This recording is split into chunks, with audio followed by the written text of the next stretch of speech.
Good morning, friends and my dear children. Again, your Lalita ma'am is back with another topic, the main topic of atomic structure, that is regarding the contributions made by different scientists, for identifying the subatomic particles like electrons, protons and neutrons. So once again, welcome back to all of you to our famous study channel, that is Perry's Study and Motivation.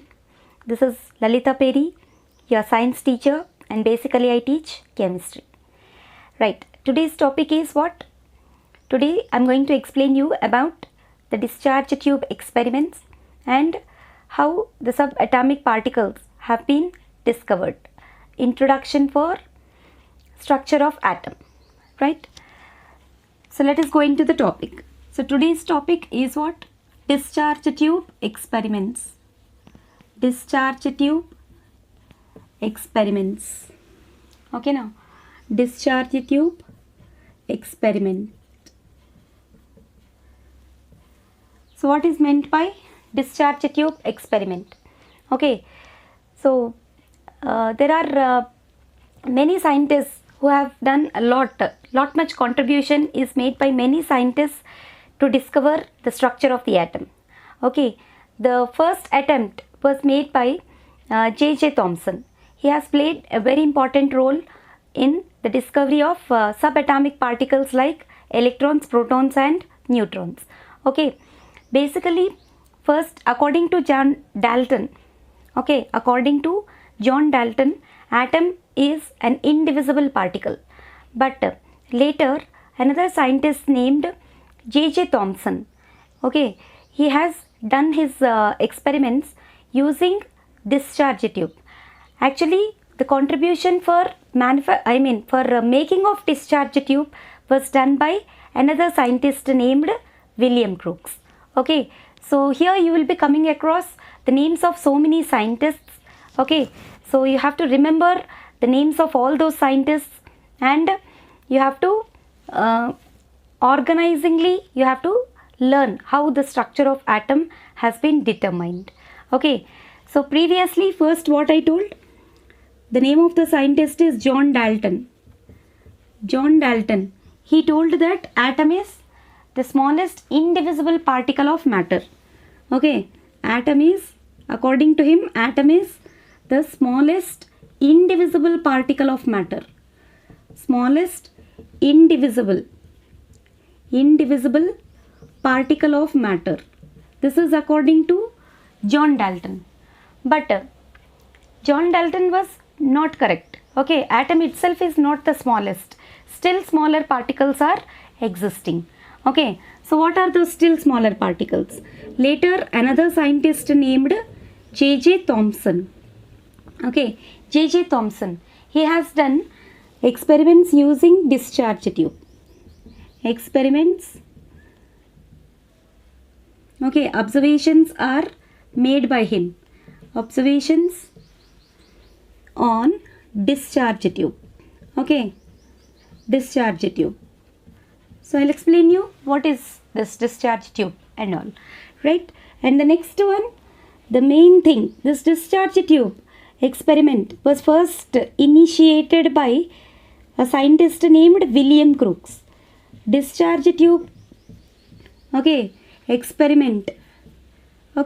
Discharge tube experiment was done by William Crookes. Observations only are made by J.J. Thomson. Experiment was first done by whom? William Crookes. William Crookes. This is the name of the scientist. So John Dalton was proved to be wrong by discharge tube experiments, which was conducted by William Crookes, and later the observations are made by J.J. Thomson.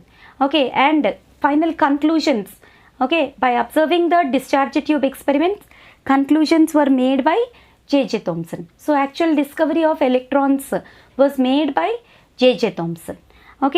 So many scientists have contributed for determining the structure of the atom. So in today's video we are going to discuss about what? discharge tube experiments. Okay, in that discovery of electron, we have to discuss about that. Okay, so actually speaking, atom itself is not the smallest particle. Atom consists of still smaller particles. Okay, that still smaller particles are called as fundamental particles. Okay, you should know what are fundamental particles.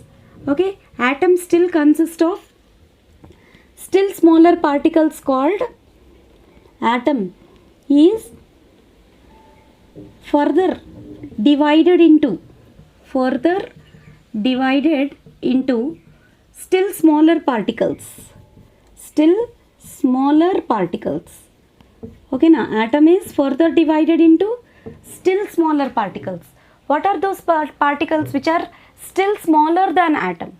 Okay, the still smaller particles are called fundamental particles, and they are what? Electrons, protons and neutrons. Electrons, protons and neutrons. So these are the major fundamental particles with which an atom is made up of. Okay, now atom is made up of still smaller particles called electrons, protons and neutrons, and these are together called as what? Fundamental particles. Of course, along with these particles, there are some other particles like positrons, mesons, pions. Okay, like that so many other fundamental particles, other subatomic particles are also existing, but still they don't have stability at all. They are highly unstable and they cannot exist for long span of time. Okay, so just we can see only when we can see that type of subatomic particles only when they are under the influence of external electric or magnetic fields. Okay, but these are present even for a neutral atom also. Okay, so how these electrons, protons and neutrons have been discovered? Okay, so in today's video we are going to learn about the discovery of electrons and all the properties, how they have been discovered. Okay, so first let us learn what is discharge tube experiment. Okay, so a discharge tube means it consists of a glass tube, okay, which consists of a gas. Okay, a glass casing is there, a glass casing, okay, in which both sides two metal plates were kept. Okay, two metal plates were kept, okay, connected with a high voltage battery.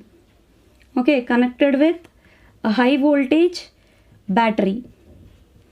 Okay, now a high voltage battery is being connected, two metal plates are being connected with a high voltage battery, and these two metal plates are considered to be what? Cathode and anode. Okay, cathode and anode. This is anode, means a kind of metal plate. Okay, William Crookes has done a discharge tube experiment. A discharge tube consists of a glass tube, okay, which is open at both the ends but has been sealed by placing these two metal plates. Okay, these two metal plates, better he has taken inert metal plate. Okay, and one is treated as cathode and the other one is treated as anode. Okay, so and he also has arranged one screen here, and he connected the terminals of cathode and anode to a very high voltage battery. Okay, almost around 10,000 volts of energy. Okay, 10,000 volts of energy means current is made to pass through this discharge tube. Okay, now what is there inside this discharge tube? Actually, a specified gas has been taken inside the discharge tube. Okay, you can even take air also, right? A gas, it is filled with a gas. Okay, but here it has been connected with a vacuum pump. Okay, it has been connected with vacuum pump. Okay, vacuum pump is also there. Okay, with which the gas pressure, the pressure inside the gas pressure which is there inside the discharge tube has been reduced, very much it is reduced. Air pressure or gaseous pressure has been reduced, very much reduced to 0.01 mm of Hg pressure. 0.01 mm of Hg pressure. Pressure is reduced a lot and high voltage of current has been made to pass through it. Okay, then something is going to happen. He was thinking like that. Who has done this experiment? Discharge tube experiment was done by William Crookes. Okay, so this all setup has been made by William Crookes. Okay, so the gas pressure has been reduced to 0.01 mm of Hg. Hg means mercury pressure. Okay, and high voltage of almost about 10,000 volts has been made to pass through the discharge tube. Okay, then what might be happening? He was thinking like that. And to understand what is going to happen inside this discharge tube when the current is made to pass through it, okay, he kept one zinc sulfide screen. Okay, now he kept one zinc sulfide screen near cathode. Zinc sulfide screen. Okay, now he kept one zinc sulfide screen near cathode. He kept one zinc sulfide screen. Zinc sulfide is susceptible of catching any kind of scintillations whichever are there. Okay, whichever are going to come. Whenever current is made to pass through it, okay, scintillations or any kind of sparks or any kind of discharge is going to happen. To check that, zinc sulfide screen has been placed near to cathode. Okay, zinc sulfide is susceptible of catching any kind of scintillations. Okay, it can catch and it can give a kind of spark or a kind of glow. Okay, from that glow we can able to identify some kind of rays or some kind of what we call particles has been produced inside the discharge tube by passing high voltage of current. This was the thing which was made by whom? William Crookes. So William Crookes made this set, right? Now when current is made to pass through it, high voltage of current is made to pass through the discharge tube. Then what first William Crookes observed is, he observed a kind of greenish glow. A greenish glow appeared near anode. Okay, this is anode and traveling towards cathode. Okay, a greenish glow appeared near anode and traveling towards cathode.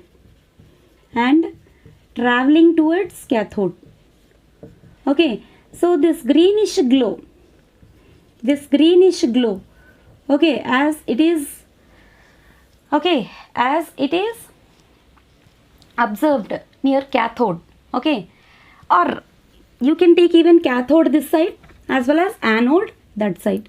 Okay, a greenish glow appeared near cathode, and here if it is taken as anode, okay, as the greenish glow appeared near cathode, the glow is named as cathode rays. Okay, now production of cathode rays, as the greenish glow appear near cathode and traveling towards anode. Near cathode and traveling towards anode. You can take any metal plate anywhere. Okay, but based on the zinc sulfide screen, position of zinc sulfide screen, okay, the greenish glow found to be appearing, okay, on zinc sulfide screen, because zinc sulfide screen is susceptible of catching any kind of radiations which are being produced during this experiments. Okay, traveling towards anode. Okay, so that based on that greenish glow, J.J. Thomson, William Crookes was thinking that some kind of rays might be produced by the discharge of electricity through that gas. Okay, under very low pressure. Okay, now very low pressure, 0.01 mm of Hg pressure. Okay, so such kind of experiment was first done by William Crookes, and this experiment you call it as what? Discharge tube experiment. Okay, so as the rays are produced near cathode, okay, as the rays are produced near cathode, they were named as cathode rays. Okay, J.J. Thomson named them as cathode rays. Okay, now J.J. Thomson started observing the properties of cathode rays. Okay, based on the properties of cathode rays, that leads to the discovery of electron. Okay, so let us learn the properties of cathode rays. So what are the properties of cathode rays? Okay, so cathode rays properties. So what are the observations made by J.J. Thomson? Now experiment has been done by William Crookes. Now all the observations were made by J.J. Thomson only. So major role is being played by J.J. Thomson only. Okay, so let us learn the properties of cathode rays. The first property of cathode rays is they travel in straight lines.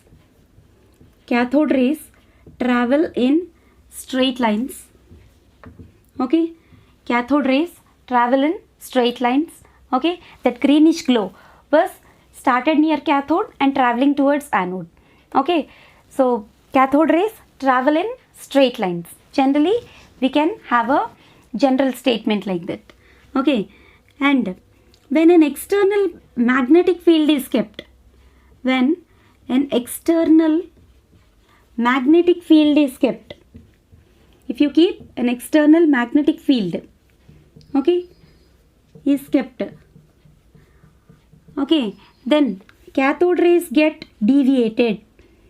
Then cathode rays get deviated. Deviated means they have changed their path. They are not anymore traveling in straight lines now. They got deviated from their path and they have deviated towards the north pole of that magnet, external magnetic field. They get deviated towards north pole of external magnetic field. Towards north pole of external magnetic field. Okay, now towards north pole of external magnetic field. Okay, the deviation has been observed. That means if you are going to keep the external magnetic field, the discharge tube is like this. Okay, as I have already drawn for you.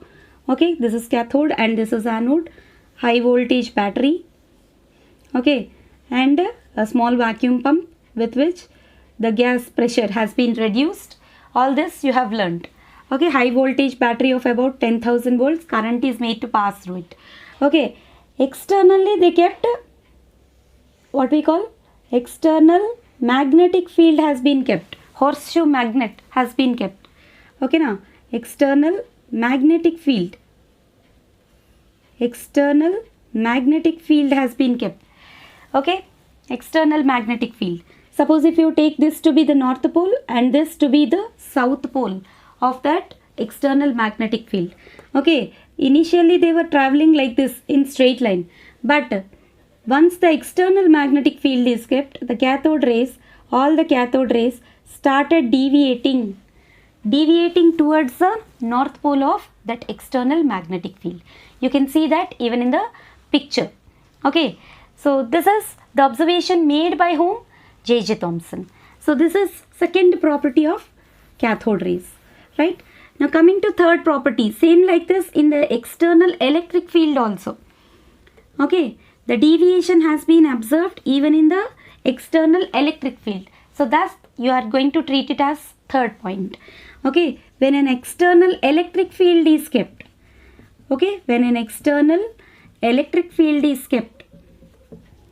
When an external electric field is kept, the cathode rays get deviated towards the positive terminal. Towards the positive terminal of the external electric field. Okay, the cathode rays, they got deviated even in the external electric field also. Okay, the cathode rays get deviated towards what? Towards positive terminal. Towards positive terminal. Okay, towards positive terminal of the external electric field. Towards the positive terminal of external electric field. Okay, so from this what J.J. Thomson was telling is, as they get deviated towards the positive terminal of the external electric field, okay, he was thinking that the rays may be negatively charged, that's why they get deviated towards the positive terminal. Okay, please understand the points carefully. The rays may be negatively charged. Okay, negative, positive get attracted. Unlike poles get attracted. Like poles get repelled. Okay, so you know about it. So the rays may be consisting of negatively charged. Okay, the rays may be negatively charged. That's why they are getting deviated towards the positive terminal of the external electric field. Okay, this also you can see in the picture. So this is considered to be the third property. Okay, so next coming to fourth property. Fourth property of cathode rays is, okay, when a paddle wheel, okay, when a paddle wheel is kept in the path of cathode rays,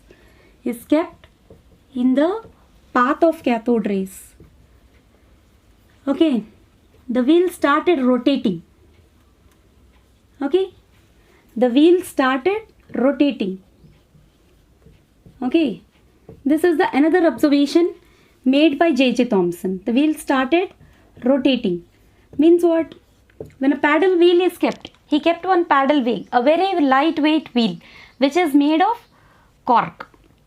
Okay, now cork material, a very lightweight material. Okay, such a lightweight paddle wheel is kept in the path of cathode rays. Then what happened? The wheel started rotating. Okay, so from this, what was the observation made by J.J. Thomson? Okay, what was the observation made by J.J. Thomson? Means the thing is, as the wheel started rotating, J.J. Thomson was thinking that cathode rays can create some kind of mechanical motion. Okay, cathode rays can create mechanical motion.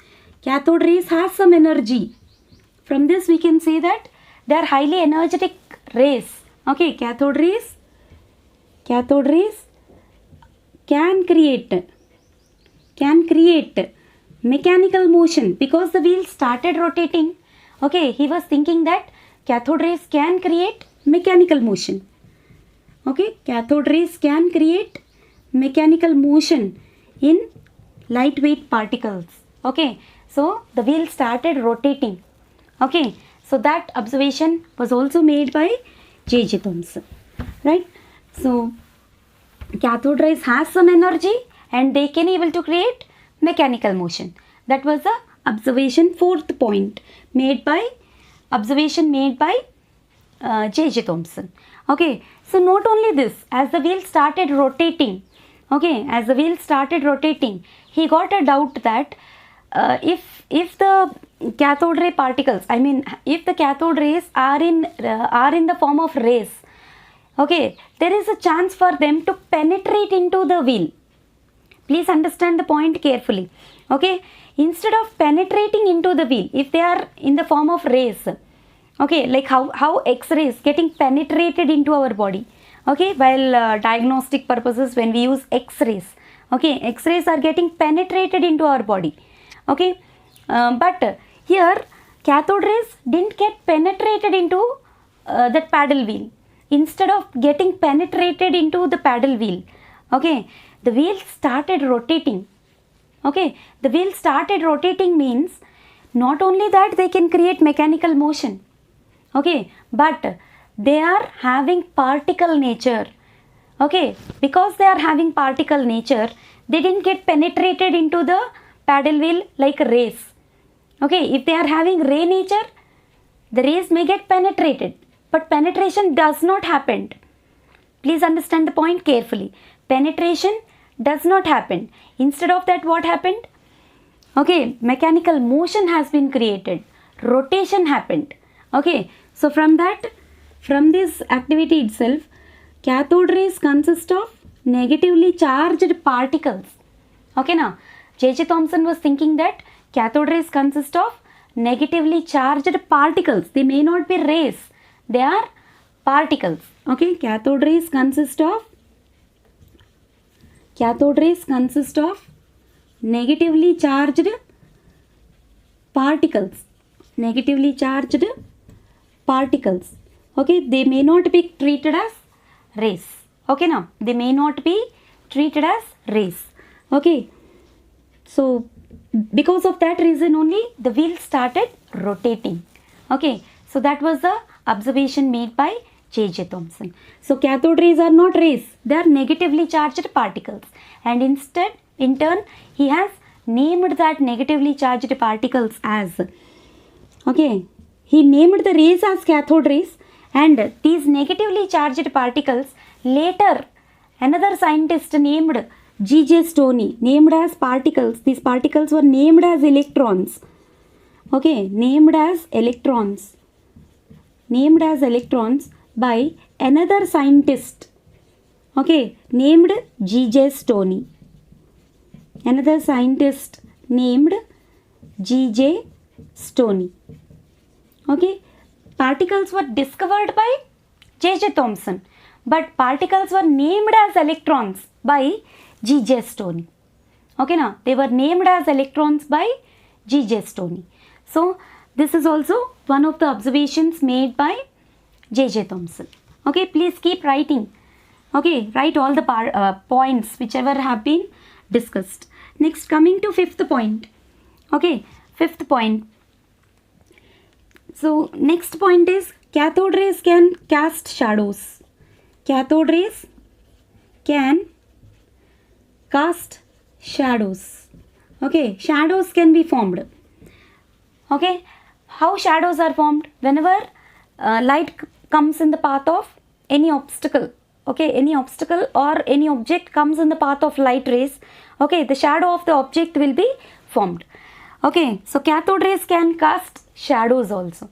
Okay, that means they are casting shadows, means they are also some kind of radiations only. Okay, some kind of radiations like light radiations. Okay, so they can cast shadows. That is also one of the important points, okay, for cathode rays, right? And next, one more important thing is, even J.J. Thomson has calculated the charge to mass ratio of cathode rays.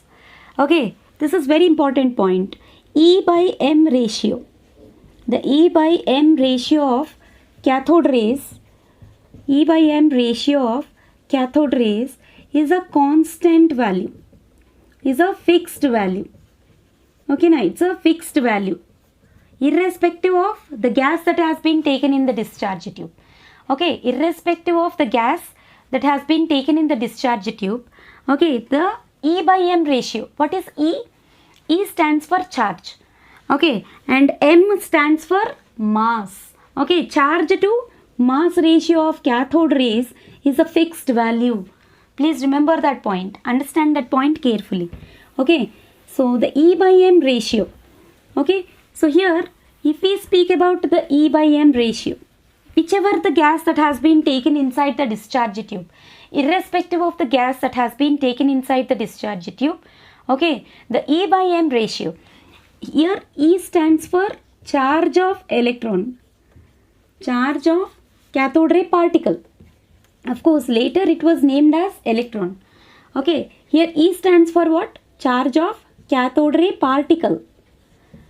Okay, charge of cathode ray particle. That only, in other words, we are calling it as what? Charge of electron only. Charge of electron is represented by E.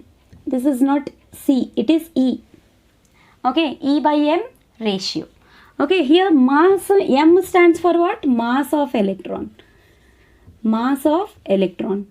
Okay, this ratio, charge to mass ratio, okay, is a fixed value irrespective of the gas that has been taken inside the discharge tube.